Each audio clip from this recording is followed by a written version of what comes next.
Au nom du Père, du Fils et du Saint-Esprit. Amen.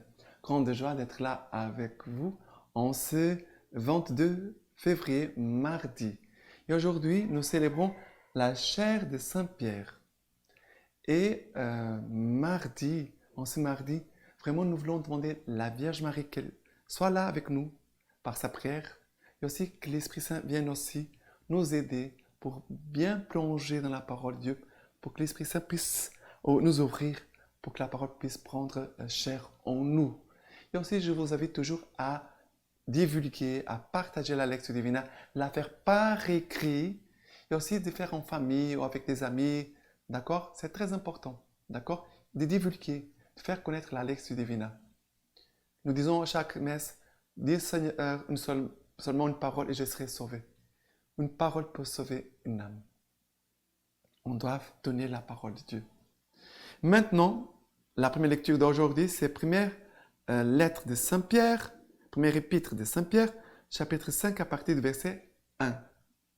Les anciens qui sont parmi nous, je les exhorte, moi, anciens comme eux, témoins des souffrances du Christ, et qui doivent participer à la gloire qui va être révélée.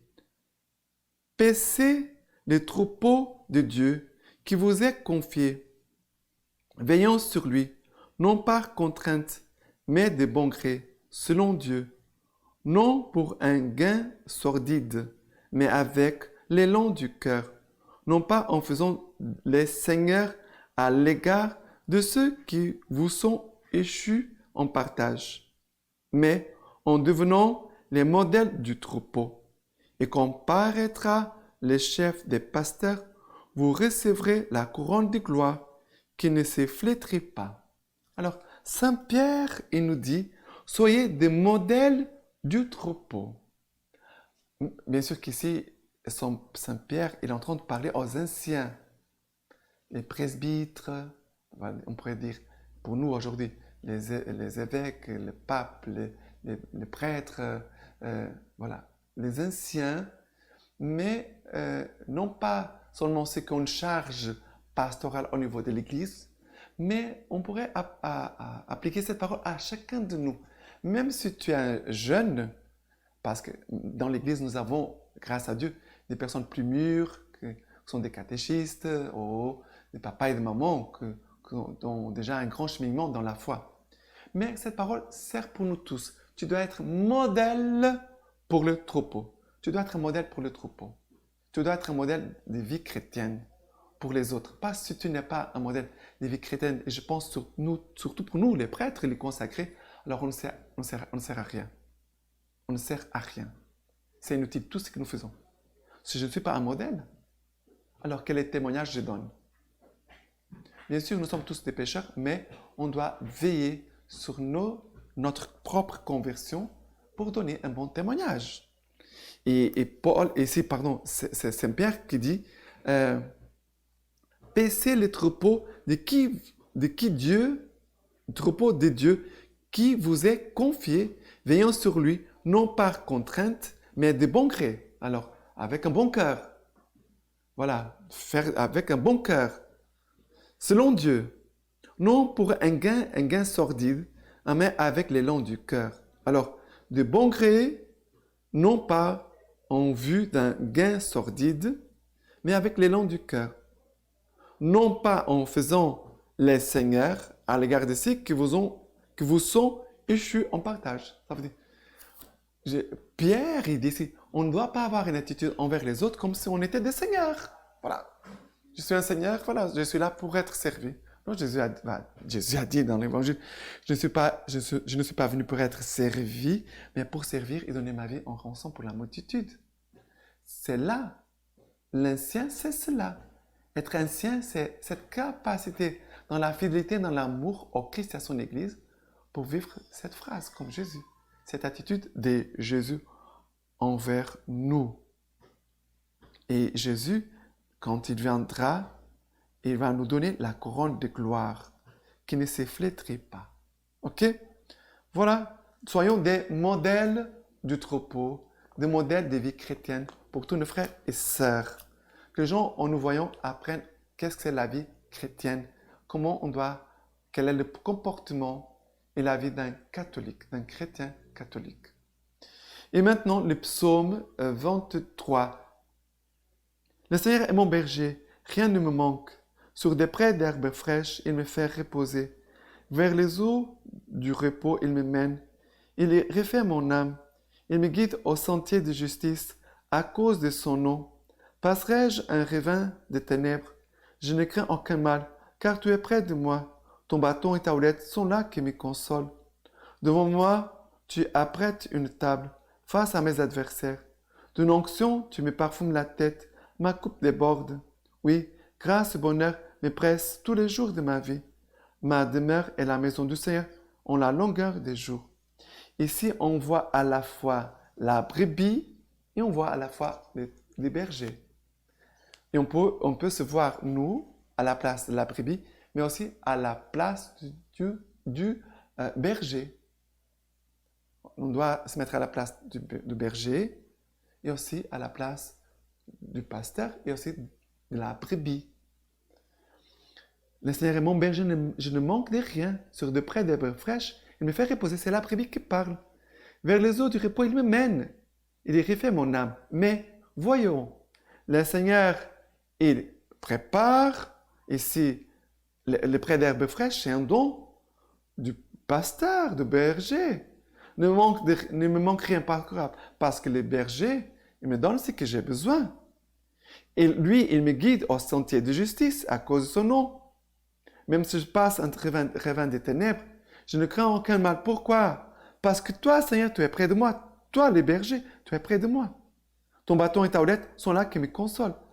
Alors, brebis qui goûtent les biens du pasteur, les bienfaits du pasteur, mais aussi nous devons aussi non pas être comme la brebis. Voilà, c'est merveilleux tout ce que les bons bergers font pour moi, mais aussi devenir des modèles de troupeau. C'est devenir aussi un berger. Avoir une attitude d'un berger qui protège, qui garde les autres. Et ici, on voit vraiment, c'est Dieu. Ici, c'est Dieu qui agit envers nous. Mais nous devons aussi avoir cette attitude, cette attention envers nos frères et sœurs. De les protéger, de les aider, de les conduire. De les aider à trouver Jésus, le bon berger. D'accord? C'est très important. Oui, grâce, bonheur me presse tous les jours de ma vie. Ma demeure et la maison du Seigneur ont la longueur des jours. Voilà, quel est le désir de notre âme? D'habiter dans la maison du Seigneur tous les jours de notre vie. La brebis, la fidélité et l'amour et la bonté du Seigneur envers nous. Voilà ce qui est la vie chrétienne. On devait vivre comme ça dans l'Église. L'Église, c'est ça. L'Église, c'est ça. Un lieu où les âmes puissent se reposer, où elles puissent trouver la nourriture. Je parle vraiment au niveau spirituel, parce qu'on sait que parfois, les paroisses sont pauvres, n'ont pas beaucoup de ressources pour soutenir les fidèles qui sont dans les besoins. Mais bien sûr que tous ensemble, on peut peut-être soutenir telle famille, telle personne qui est dans les besoins. Soyons vraiment des modèles et des bergers les uns envers les autres. Et maintenant, l'évangile d'aujourd'hui, c'est Matthieu chapitre 16, à partir du verset 13. Arrivé dans la région de Césarée de Philippe, Jésus posa à ses disciples cette question. Au dire des gens, quel est le Fils de l'homme? Ils dirent, pour les uns, Jean le Baptiste, pour d'autres, Élie, pour d'autres encore Jérémie ou quelqu'un des prophètes. Mais pour vous, leur dit-il, qui suis-je? Simon Pierre répondit, tu es le Christ, le Fils du Dieu vivant. En réponse, Jésus lui dit, tu es heureux, Simon, fils de Jonas, car cette révélation t'est venue non de la chair et du sang, mais de mon Père qui est dans les cieux. Eh bien, moi je te l'ai dit, tu es Pierre, et sur cette pierre, je bâtirai mon église. Et les portes de l'Hadès, ça veut dire les portes de l'enfer, ne tiendront pas contre elle. Je te donnerai les clés du royaume des cieux. Quoi que tu lis sur la terre ce serait tenu dans les cieux pour lier. Et quoi que tu délies sur la terre, ce sera tenu dans les cieux pour délier. Alors, ici, il y a deux choses. Jésus a posé la question, qui suis-je pour vous? C'est ça qui est important. Pierre va répondre, tu es le Christ, le Fils de Dieu vivant. Une réponse, des fois, une expérience. Ce n'est pas le catéchisme. Saint Pierre ici, n'est pas donné la réponse du catéchisme. Le catéchisme nous dit ceci. Il va répéter. Non. Pierre est en train de donner une réponse qui c'est son expérience de Jésus. Et Jésus lui pose la question aussi à toi. Qui suis-je pour toi? Qui suis-je pour toi? Tu dois donner la réponse non pas de catéchisme, mais de ton expérience de Jésus. Quelle est ton expérience de Jésus vivant? Jésus ressuscité. Jésus qui te conduit comme bon berger, qui prend soin de toi comme sa petite brebis. Quelle est ton expérience de Dieu, de Jésus-Christ? Tu dois nous donner ta réponse. Après, Pierre qui a parlé au nom de tous dans un acte de foi, Jésus va confirmer Pierre en disant, tu es heureux Simon, fils de Jonas, tu es heureux. Ton expérience de Jésus t'apporte le bonheur.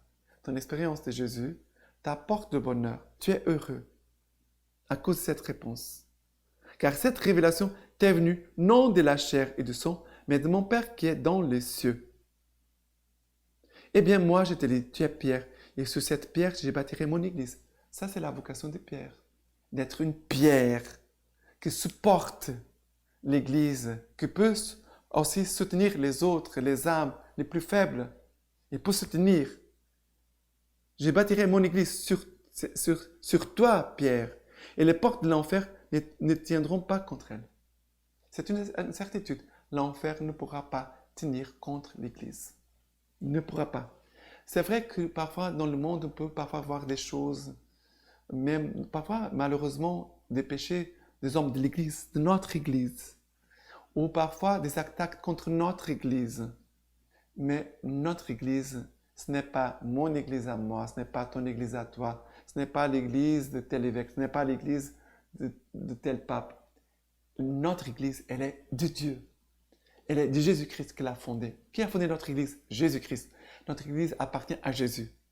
Nous sommes les bergers à qui Jésus a confié son église. Comme il a fait à Pierre. Ici, c'est Saint Pierre, pape, notre pape. On doit beaucoup prier pour notre pape. Nous devons aimer notre pape. Nous devons être fidèles aussi à l'église à travers notre pape. Nous devons aussi défendre notre pape. Ne pas permettre des gens qui vont dire du mal de notre pape. Nous devons aimer notre pape François. Notre pape a un nom, il s'appelle François. Pape François. D'avoir cet amour envers l'église, envers notre pape François. D'accord? Maintenant, la lecture patristique de la chaire de Saint Pierre. Pierre raconte la conversion des païens. Homélie de Saint Léon le Grand.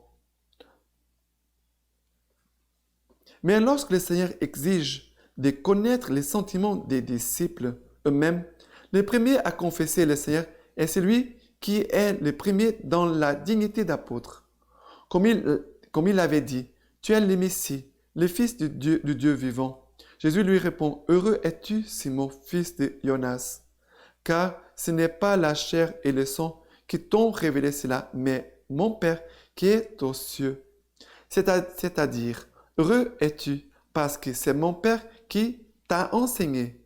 L'opinion de la terre ne t'a pas égaré, mais c'est une inspiration céleste qui t'a instruit.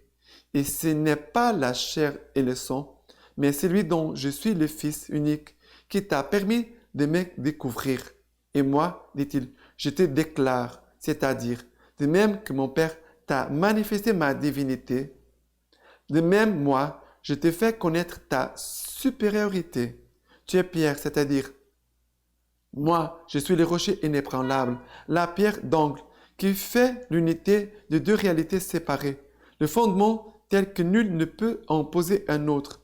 Mais toi aussi, tu es Pierre, car tu es solide par ma force, et ce que j'ai en propre par ma puissance, tu l'as en commun avec moi du fait que tu y participes. Mon Dieu, oh, quelle grandeur de ce que Pierre reçoit. Et ce que j'ai en propre par ma puissance de Jésus, tu l'as en commun avec moi du fait que tu y participes. Et maintenant, je vous laisse la bénédiction par les mains toutes pures de la Vierge Marie. Que Dieu Tout-Puissant vous bénisse et vous garde, le Père, le Fils et le Saint-Esprit. Amen.